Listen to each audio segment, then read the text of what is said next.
Allow me to begin with a confession. What I am about to share may unfold into a lengthy narrative, but it feels necessary to unburden my thoughts. For months, I have immersed myself in tales of spouses entangled in betrayal, stories shared by strangers on forums much like this one. Never did I imagine I would contribute my own. Life, it seems, has an ironic way of weaving together the threads of existence. At 37, I stand at the helm of a successful plumbing enterprise, while my wife, 3 years my junior, dedicates her days to Home Depot, expertly managing the bustling world of flooring. Our story began 8 years ago, and for 6 of those, we have walked the sacred path of marriage together. Thankfully, our home remains free of children, save for Charlie, our loyal Labrador, who fills our lives with joy and warmth. Fate first brought us together within the aisles of Home Depot. She had recently started her position, brimming with enthusiasm, while I found myself frequenting the store for a large contract. She possessed an uncanny ability to locate exactly what I needed, her radiant smile lighting up the store like sunlight through a window. From the very first moment, there was a spark, a connection that felt inevitable. Our relationship blossomed quickly. We began dating and within a year, decided to share a home. Another year passed, and we exchanged vows, sealing our bond in a promise of forever. Those early years were nothing short of idyllic. We worked hard, cherished our Friday date nights, and indulged in vacations twice a year. Intimacy flourished and our communication felt open and honest. I believed, with every fiber of my being, that we had unraveled the mysteries of marriage, as if we had solved a puzzle most never do. The first 3 years passed like a dream. She climbed the ranks at Home Depot, becoming a department supervisor, while I took the leap into entrepreneurship, acquiring a thriving plumbing business. Together, we bought a charming house that seemed to whisper promises of a bright future. Conversations about starting a family began to surface, filling our lives with anticipation. We were each other's confidants, friends, and partners. I truly believed our foundation was unshakable. But then, as it often happens in such tales, the changes began.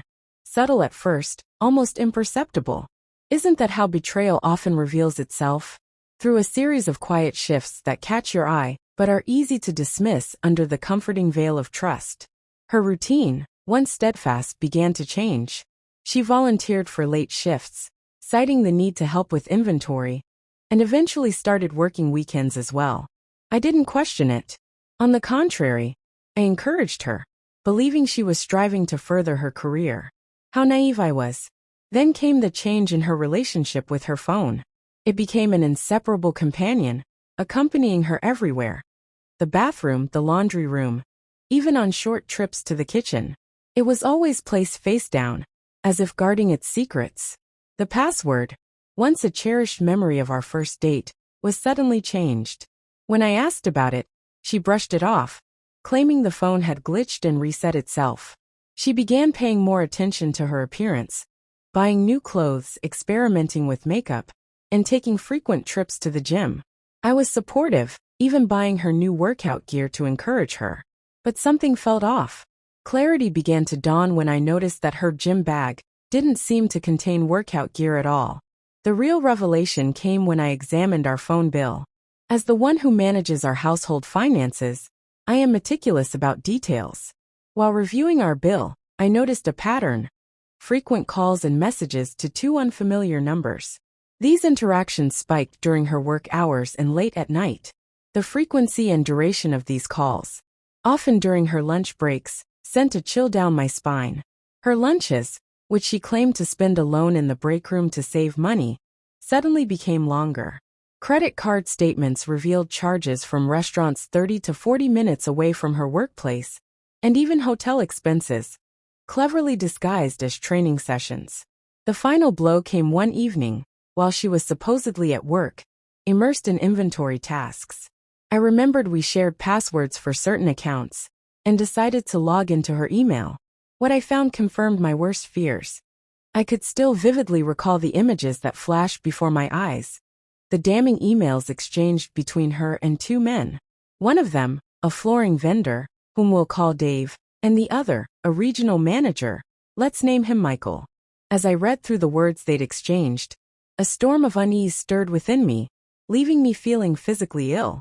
The emails were thick with whispers of secret encounters, intimate rendezvous hidden away in hotel rooms, and tantalizing plans for future escapades. They shared endearing nicknames and an intricate tapestry of affection woven with inside jokes, an intimacy that danced around me, carefully avoiding my gaze. And yet, what struck me most was how they both referred to me as my husband, blissfully unaware of the storm of anger that was kindling within me, simmering long after their words had faded. For 3 long weeks, I struggled to maintain my composure. I wore a mask of indifference, playing the role of an unsuspecting spouse. Yet beneath the surface, a tempest of betrayal churned, each goodbye kiss from her piercing my insides like a dagger. Every declaration of love she uttered made my stomach twist. But I kept my cool, meticulously recording every detail of this bittersweet charade. Every Tuesday and Thursday, without fail, Dave would make his way to her store, a regular presence like clockwork. On those days, my wife would indulge in long, leisurely lunches, an odd behavior that went unquestioned at first. And then, once a month, Michael, the regional manager, would make his rounds to the store, his visits at first seemingly harmless. But the emails told a different story. Clandestine meetings, orchestrated moments meant solely for the two of them. I decided to engage the services of a private investigator. Looking back, it was the wisest decision I'd made in this whole mess.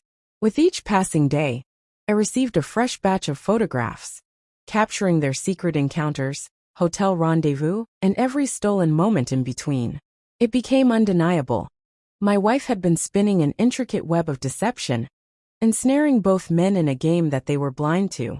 Dave, in his ignorance, believed himself to be the sole recipient of her affections, while Michael shared the same misguided belief.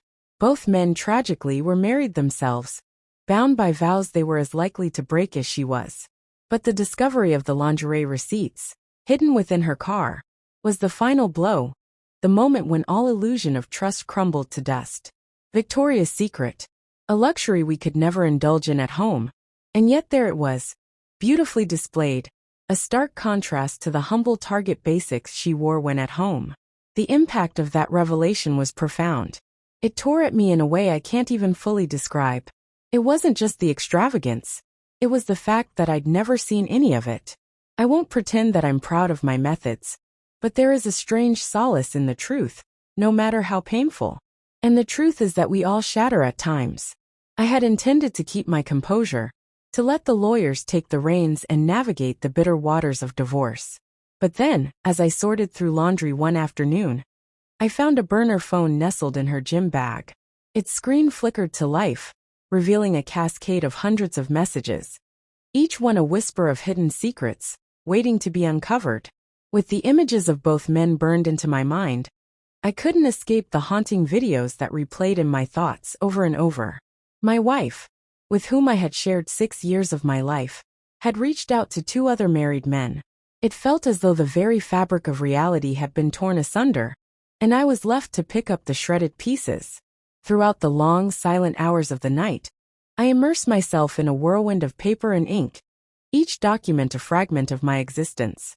Emails that whispered of secrets, photos that captured stolen moments, hotel receipts chronicling my financial support of their illicit affairs, phone records that echoed with the sound of hidden conversations, screenshots that preserved the digital remnants of my life, proof of the life I thought I shared with her, now nothing but a lie. I meticulously duplicated everything. One copy for our divorce attorney, one to serve as undeniable evidence, and a third, a personal collection, for my own peace of mind. In the quiet hum of the afternoon, I found myself drawn back to Home Depot, that familiar space where our story had begun. But this time, my purpose was not innocent. I approached the store manager, an elderly gentleman named Bill, whose weathered face held the wisdom of years. He recognized me from my days in contracting, and his warmth gave the encounter a sense of camaraderie. I handed him a folder, urging him to take a moment to examine its contents. As I left, I knew I had just provided undeniable evidence. His regional manager had been using company resources, all during work hours, to engage in affairs of his own. Less than an hour later, the corporate HR team arrived, a harbinger of the formalities to come. I watched from my truck as they ushered my wife into the office. The door closed softly behind her, a finality that seemed to echo in the stillness. I sat in the quiet of my truck, a silent observer. When she emerged, tears streamed down her face as she clutched a box filled with her belongings. I drove home in a daze, her name flashing on my phone 47 times. Each call a haunting cry for help, a silent plea for forgiveness. But none of it mattered anymore. She arrived at our home, storming through the door, mascara streaked with tears. I remained seated at the kitchen table, a calm island amidst the storm. The evidence was laid bare before us. Indisputable, irrefutable. "How could you do this?" she cried out, her voice trembling with disbelief. I allowed myself a quiet chuckle. "You once confided in me, remember? Before you tangled yourself up with Dave and Michael." Her face drained of color. "Do you know them?" I nodded, my voice cold. "Oh yes, it's been known for weeks now. They know about each other. Their wives are far from oblivious. And the corporation? It knows everything. All your secrets have been exposed. Nothing has gone unnoticed." She sank into the chair, trembling as tears fell freely. And then, like a familiar refrain, came the justifications. The litany of excuses, the endless explanations. They'd chased after her, relentless in their pursuit. She had felt overlooked, unseen, and yearned for validation, for recognition. She claimed she had been longing for appreciation that I could not give. In the end, she had given in to the false promises of affection from two married men. I let her speak, but my heart had already hardened. The truth had been laid out before us. 8 months. 8 months of deceit, manipulation, and betrayal. I confronted her, my voice trembling not with anger, but with disbelief. 8 months. You've been entangled with two married men, I said, my voice thick with betrayal. You've spent my money on lingerie for them. You've snuck away to hotels I've financed. You've turned me into a fool. Tell me everything you know. I demanded every single detail from her. You owe me at least that much, I said, my voice steady despite the storm inside. In the midst of her cascade of tears, the full story finally unraveled, each drop a testament to the weight of long-held unspoken truths. It all began with Dave, the flooring vendor. During his visits, he wove a carefully crafted tapestry of flirtation, showering her with compliments that made her feel seen, valued, uniquely cherished. What began as innocent exchanges of words soon blossomed into casual rendezvous over steaming cups of coffee. As the second month passed, their encounters deepened, and they found themselves meeting at a holiday rest stop along I-95, away from prying eyes. It was there that Mike, the regional manager, arrived. His keen gaze caught the growing interest Dave directed toward her, and jealousy simmered beneath his calm exterior. Mike wasn't about to be left behind, and so, he used his influence to arrange training sessions at lavish hotels, paying for everything with the company credit card. It was all too easy for him, a smooth blend of sophistication and secrecy. "Have you ever taken a moment to consider me?" I asked, my voice cutting through the air. "The moments when you let these married men share intimate encounters with you in modest hotels. Have you thought at all about your husband?" Her fingers reached out, brushing lightly against my hand, a tentative gesture, filled with silent pleading. But I recoiled, as if her touch burned me. "I love you," she whispered, her voice soft and gentle in the quiet room. "No," I replied firmly. "Your affection has always been for what I provide. I am your fortress, the unwavering embrace of security, stability, and the promise of a fulfilling life. Yet, you linger in the shadows, entangled with two men who would never forsake their vows for your fleeting allure."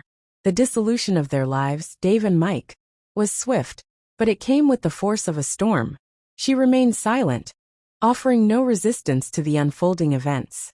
She knew well that I had gathered an overwhelming amount of evidence, the weight of it impossible to ignore. Home Depot had no tolerance for betrayal. All three of them were dismissed without hesitation. Dave, once confident in his marriage, found himself bereft. His wife, having seen through his lies, claimed everything he had, leaving him with nothing. Mike, faced with the sudden loss of his job, made the choice to leave behind the familiar comforts of his home state. As for her, now living with her sister and working at a gas station, she would occasionally reach out to me in drunken stupors, sending a flurry of sorrow-filled messages. Each one echoed her loneliness. "There is an emptiness in my heart, an echo of your absence," she would write. "It was the greatest mistake of my life. Please give me one more chance." Desperation clawed at my mind, urging me to delete every trace of her, to erase the memories, to scrub clean every lingering vestige of the past. I didn't respond. Instead, I focused on healing. 6 months passed. I found myself in a better place, physically, emotionally, and mentally. In the quiet moments of reflection, I discovered the profound solace therapy can provide. With each passing day, I shed the heavy burden of my former life, including the 40 pounds that had once clung to me like a shadow of despair. My business flourished with a renewed vigor, and spite, as an unlikely catalyst, fueled a relentless drive within me to move forward. Last week I saw her again. It was at Walmart, of all places. She looked markedly different. The designer makeup and the elegant clothing she once wore had vanished into the ether, leaving only traces of their former splendor. She now embodied her reality. No longer the confident woman who had once been the center of attention, but a broken soul, caught in the aftermath of her own actions. I'd heard from her 3 months prior when she showed up on my doorstep, tears streaming down her face. She claimed to have transformed, that she had finally learned the lessons life had to offer. She spoke of how losing everything had taught her what truly matters. I didn't speak a word. Instead, I calmly gestured toward the unblinking lens of my security camera and said, "You're trespassing. Leave, or I'll call the authorities." And with that, I closed the door, locking away the past, its echoes fading into silence. To anyone reading this, let my experience serve as a warning. Watch for the signs, the altered passwords, the peculiar hours of work, the sudden gym routine, the hidden devices. Betrayal can manifest in many forms, but the signs often linger in the shadows, waiting to be uncovered. Embrace the pursuit of truth with courage. Don't let the storm of emotions cloud your judgment. Record every detail with precision. When you uncover the unsettling truth of your spouse's infidelity, resist the urge to confront them in the heat of the moment. Instead, gather your evidence, consult your attorney, and form your strategy. Above all, remember that you are worthy of so much more. Resist the subtle arts of manipulation and reconciliation that may mask a deeper agenda. A deceiver will confess only to what has been uncovered. It's been a year since that painful chapter began. I've since found someone new, and we are taking our time to explore the depths of our connection. In a world where trust is a rare commodity, I now navigate the complexities of life with a newfound resilience. Each day feels like a page in an unwritten story, revealing that the journey often leads us to destinations far beyond our expectations. And let me impart one final truth. The most exquisite form of retribution is not found in violence or rage. It lies in the art of living well. By moving forward, you allow the hand of karma to weave its intricate tapestry of justice. I have no regret for the way I handled things. I navigated my circumstances with a degree of composure, even in the face of betrayal. Not all tales of unfaithful spouses end the same way. Some men find the strength to rise above, while others become consumed by their circumstances. But the crux of my argument lies in understanding this. Not every man will respond in the same way. Many will judge those who appear to linger in their suffering, unable to act with the urgency they believe necessary. But emotions linger, particularly in long-term relationships, and it's only natural to mourn the loss of something that once was. What truly matters is the path you choose to take moving forward. In the end, you must guard your dignity fiercely, for no one else will do it for you.